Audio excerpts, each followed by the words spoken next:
Music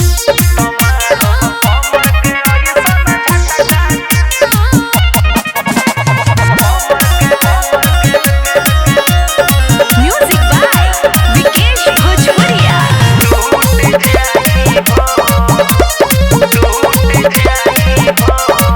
गोरे गलिया बा उठ चॉकलेटी ए बाबूई माल तोहरा ना भेटी।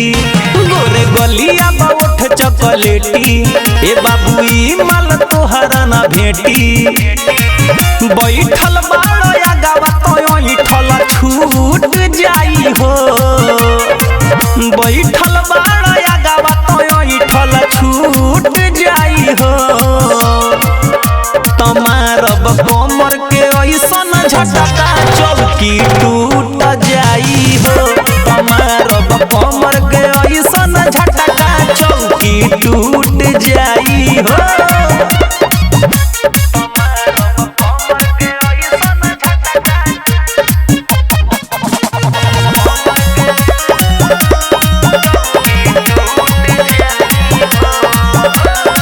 नाची तो गोली चले धाए धाए कमर हिलाइले जब दाएं बाएं।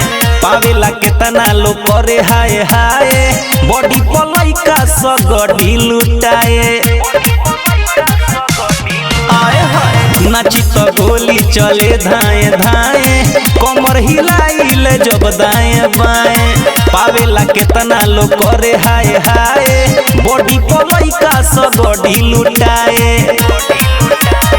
माला ना हो फोकट के जे लूट जाई हो।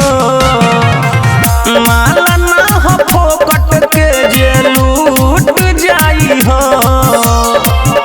तमारब कमर के ऐसन झटका चौकी टूट जाई हो। तमारब कमर के ऐसन झटका चौकी टूट जाई हो। म्यूजिक बाय विकेश भोजपुरिया।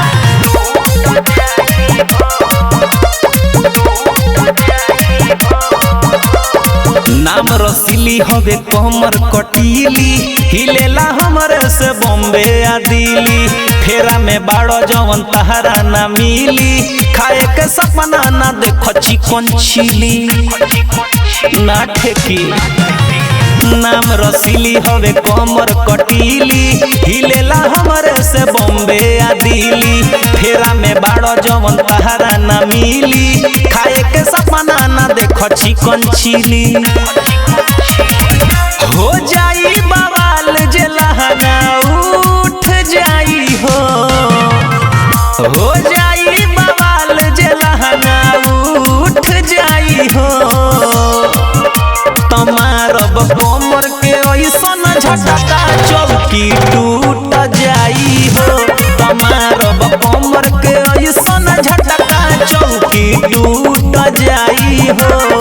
अरे मुआ बता फिल्म्स रिकॉर्डिंग स्टूडियो दिल्ली।